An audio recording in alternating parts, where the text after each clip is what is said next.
तूलाइव मासिकम् उत्तिष्ठोत्तिष्ठ गोविन्द उत्तिष्ठ गरुडध्वज उत्तिष्ठ कमलाकान्त त्रैलोक्यम्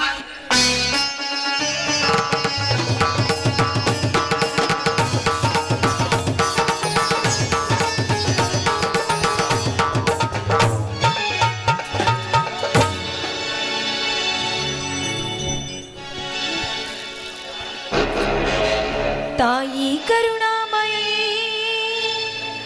ರಕ್ಷಿಸು ಭುವನೇಶ್ವರಿಗೆ ಭುವದಲ್ಲಿ ನೀ ಜನಿಸಿ ದೀನರ ಉದ್ಧರಿಸು ಭುವದಲ್ಲಿ ನೀ ಜನಿಸಿ ದೀನರ ಉದ್ಧರಿಸು ತಾಯಿ ಕರುಣಾಮಯಿ ರಕ್ಷಿಸು ಭುವನೇಶ್ವರಿಗೆ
ಅಮ್ಮ ಗೋತಾಯಿ, ಇಂದು ಸೀಗಿ ಹುಣ್ಣಿಮೆ.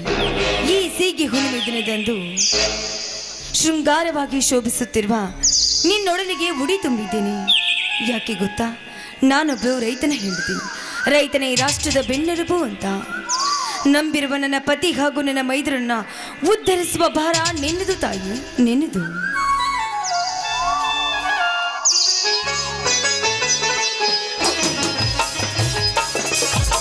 ಜಾನಕಿ, ಪೂಜೆ ಆಯ್ತೇನೆ? ಬನ್ನಿ ಸ್ವಾಮಿ, ಈಗ ತಾನೇ ಪೂಜೆ ಮಾಡಿ ನಿಮ್ಮ ದಾರಿಯೇ ಕಾಯ್ತಾ ಇದ್ದೀನಿ. ಬನ್ನಿ, ಹಸಿರು ತುಂಬಿಕೊಂಡಿರುವ ಶೃಂಗಾರವಾಗಿ ಶೋಭಿಸುತ್ತಿರುವ ಈ ಭೂತಾಯಿಗೆ ಪೂಜಿಸಿದ್ದೀನಿ. ನೀವು ಕೂಡ ದೇವರಿಗೆ ನಮಸ್ಕರಿಸಿ ಈ ವರ್ಷ ಪಸಿರು ಕೊಡು ಅಂತ ಬೇಡ್ಕೊಳ್ಳಿ.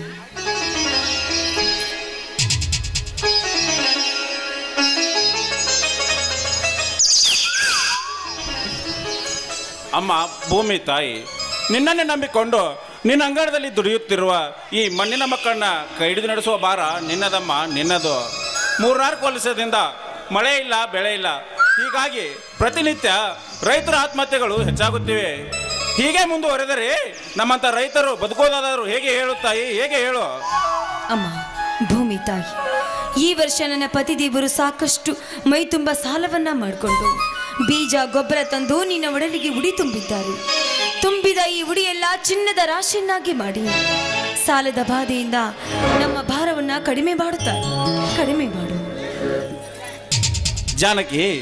ಸಾಲದ ಬಾಧೆಯಿಂದ ಬಳಲುತ್ತರನು ನಾನೊಬ್ಬನೇ ಅಂದುಕೊಂಡಿರುವೆಯಾ? ಇಲ್ಲ ಜಾನಕಿ, ಇಲ್ಲ. ಈ ನಾಡಿನ ಪ್ರತಿಯೊಬ್ಬ ರೈತನಿಗೂ ನೆಮ್ಮದಿಯೇ ಇಲ್ಲದಂತಾಗಿದೆ.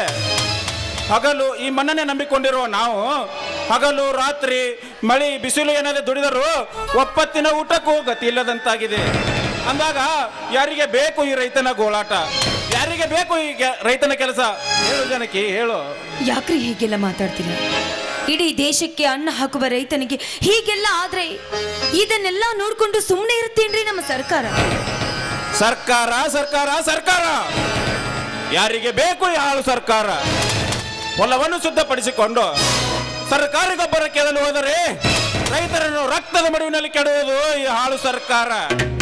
ಸರ್ಕಾರಕ್ಕೆ ರೈತರ ಮೇಲೆ ನಿಜವಾಗಲೂ ಪ್ರೀತಿ ಅನ್ನೋದೇ ಇದ್ದರೆ ತಾವು ಕೊಡುವ ಗೊಬ್ಬರಗಳಿಗೆ ಕಲ್ಲು ಮಣ್ಣು ಮಿಶ್ರಣ ಮಾಡದೆ ಒಳ್ಳೆಯ ಗೊಬ್ಬರವನ್ನು ಕೊಡಲಿ, ವಿದ್ಯುತ್ ನೀರಾವರಿ ಶಕ್ತಿಯನ್ನು ಒದಗಿಸಿ ಒಳ್ಳೆಯ ಮಾರ್ಕೆಟಿನಲ್ಲಿ ಒಳ್ಳೆಯ ಬೆಲೆಯನ್ನು ಕೊಟ್ಟು ಕೊಂಡುಕೊಳ್ಳಲಿ.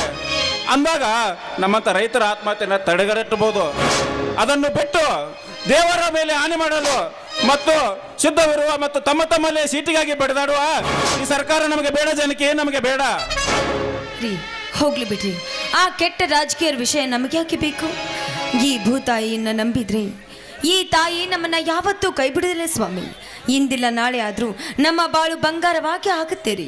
ಆ ನಂಬಿಕೆ ನನಗಿದೆ ಸ್ವಾಮಿ. ನಿಜ ಜಾನಕಿ, ನಾನು ಕೂಡ ಅದೇ ನಂಬಿಕೆಯಲ್ಲೇ ಇದ್ದೇನೆ. ಆ ಭೂಮಿ ತಾಯಿ ಅದು ಯಾವಾಗ ನಮ್ಗೆ ನೆಮ್ಮದಿ ಕೊಡ್ತಾಳು ಕಾದು ನೋಡೋಣ. ಹೌದು, ನಮ್ಮ ಮೈಲಾರಿ ಇಷ್ಟೊತ್ತಾದ್ರೂ ಬರಲೇ ಇಲ್ವಲ್ಲ ರೀ? ಹಾ, ಇಲ್ಲೇ ಹೊಲದಲ್ಲಿ ಕುಂಟೆ ಹೊಡಿತಾ ಇದ್ದಾನೆ. ಆತು, ಇನ್ನೇನು ಬಂದ್ಬಿಡ್ತಾನೆ. ಅದು ಹೊಲದಲ್ಲಿ ನಾನೇ ಎತ್ತುಕೊಂಡು ಕಟ್ಟಿ ಮೇವು ಹಾಕಿ ಬಂದು ಹೇಳಿದ್ದೇನೆ. ರೀ ಯಾಕ್ರಿ ನನ್ನನ್ನು ಹಾಗೆ ನೋಡ್ತಾ ಇದ್ದೀರಲ್ಲ? ಏನಿಲ್ಲ, ಇವತ್ತು ಏನು ಅಮ್ಮವರು ತುಂಬಾ ಚೆನ್ನಾಗಿ ಕಾಣಿಸ್ತಾ ಇದ್ದೀರಾ ಈ ಸೀರೆಯಲ್ಲಿ. ಹೋಗ್ರಿ, ನೀವು ಹಿಂಗೆಲ್ಲ ಮಾತಾಡಿದ್ರೆ ಅಲ್ಲ, ಎಲ್ಲಿ ನಿನಗೆ ದೃಷ್ಟಿ ಆಗಿಬಿಡುತ್ತೋ ಅಂತ ಭಯ ಆಗ್ತಾ ಇದೆ ನನಗೆ. ಹೋಗ್ರಿ ಅಪ್ಪ, ನಂಗೆ ನಾಚಿಕೆ ಆಗತ್ತೆ. ಏ, ನಿಮ್ಗೆ ಯಾವಾಗ ನೋಡಿದ್ರು ಇದೇ ತುಂಟಾಟನ? ಮತ್ತೆ ಇವಾಗ ಮಾಡೋದು, ಮತ್ತೆ ಯಾವಾಗ ಮಾಡೋದು? ನೀನು ಇಷ್ಟದಂತೆ ಆಗಿ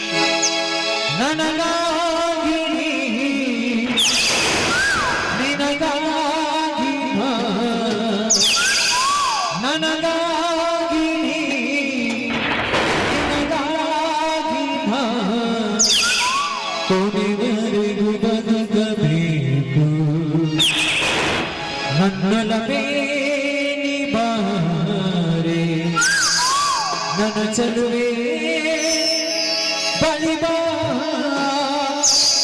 ಬಳಿ ಬಂದು ಸಿಹಿ ಮುತ್ತು ನೀಡು, ಸಿಹಿ ಮುತ್ತಿನ ಕಾಣಿಕೆ ನೀ ಬಾರನ ಸನಿಹಕ್ಕೆ.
ಸಿಹಿಮಂತಿ ಮಾತಾಡಿದೆ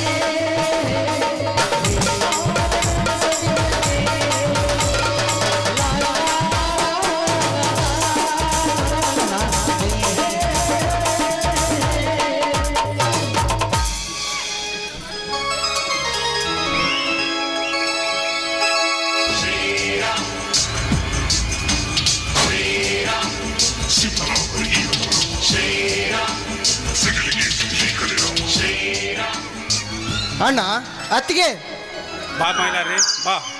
ಈಗ ಬಂದೇನಪ್ಪ? ಹಾ, ಎತ್ತುಗಳನ್ನ ಕಟ್ಟಿ ಬಂದಿದೆ ತಾನೇ? ಹ್ಞೂ ಅಣ್ಣ, ಎತ್ತುಗಳನ್ನು ಮರಕ್ಕೆ ಕಟ್ಟಿ ಹುಲ್ಲು ಹಾಕಿ ಬಂದಿದ್ದೇನಣ್ಣ. ಬಾರಪ್ಪ ಮೈದು, ದೇವರಿಗೆ ನಮಸ್ಕಾರ ಮಾಡಿ ಪ್ರಸಾದವನ್ನ ಸ್ವೀಕರಿಸು. ಸರಿ ಅತ್ತಿಗೆ.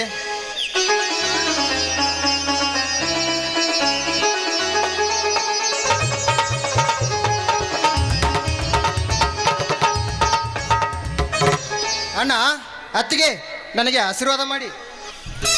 ಎದ್ದೇಳಪ್ಪ ಮೈಲಾರಿ, ಎದ್ದೇಳು.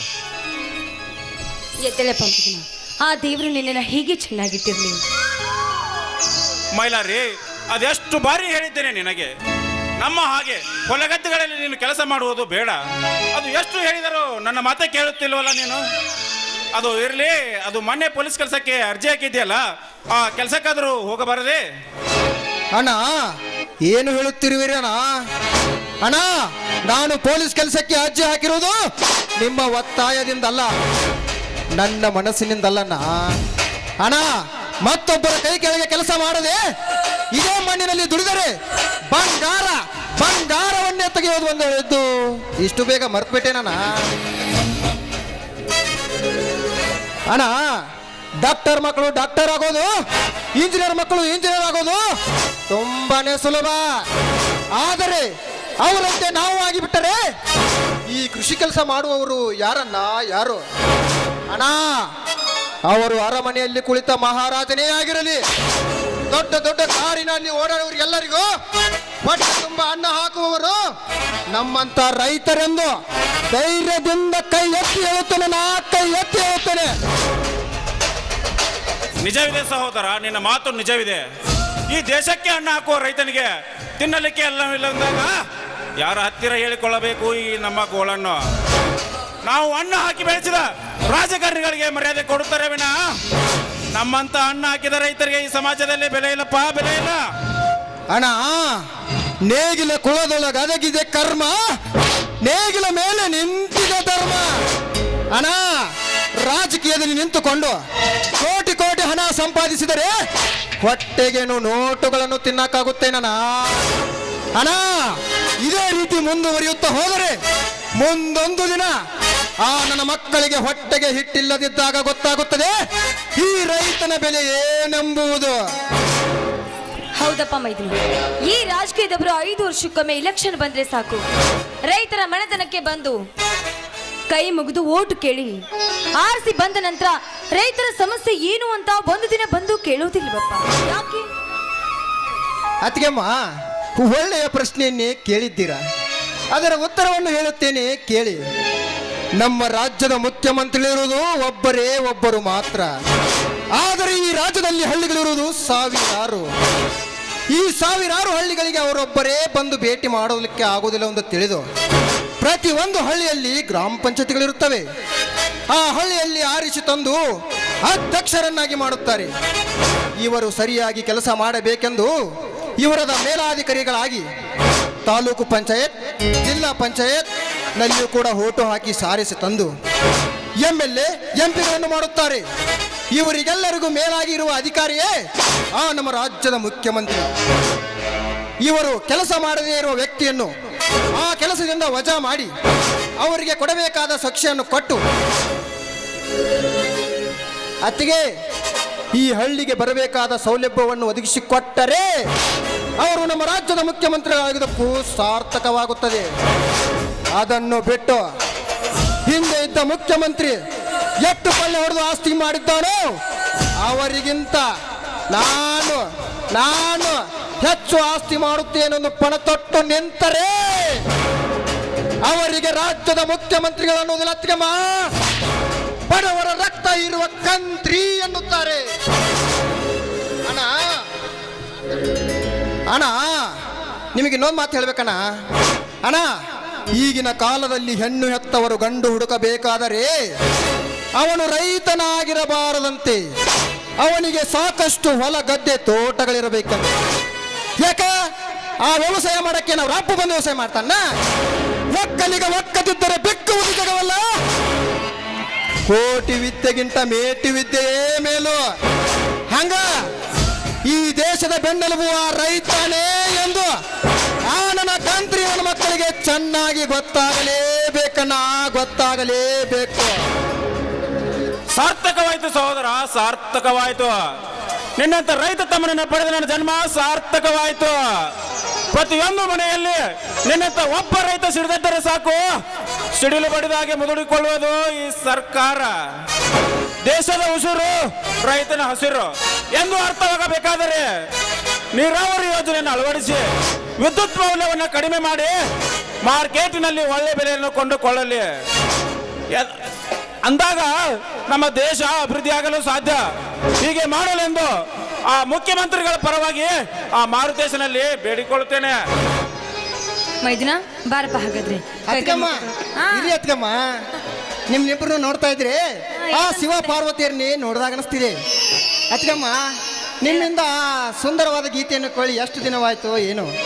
ಈಗ ನಿಮ್ಮ ಕಂಠಸಿರಿಯಿಂದ ಒಂದು ಸುಂದರವಾದ ಹಾಡನ್ನು ಹಾಡಬಾರ್ದೆ? ಆಯ್ತಪ್ಪ ಮೈದುನ, ನೀನ್ ಇಷ್ಟದಂತೆ ಹಾಡಿ.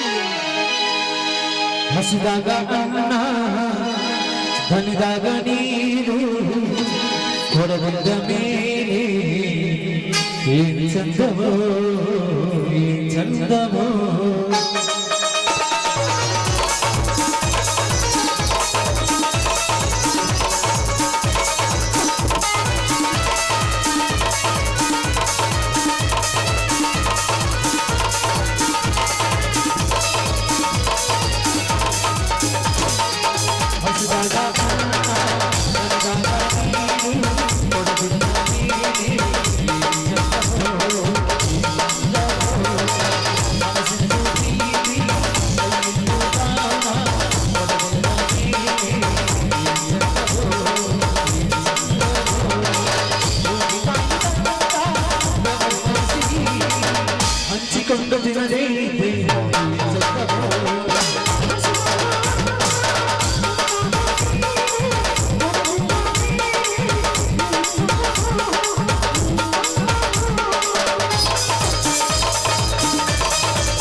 ಈಗಲಾದ್ರೂ ಊಟಕ್ಕೆ ಬರ್ತೀನಪ್ಪ. ಸರಿ ಅತ್ತಿಗೆ, ಹೋಗೋಣ ಬನ್ನಿ. ಬಿಸಿ ಬಿಸಿ ಅಡುಗೆ ಮಾಡ್ಕೊಂಡು ಬಂದೀನಿ, ಊಟ ಮಾಡೋದು. ಓಕೆ ಅತ್ತಿಗೆ.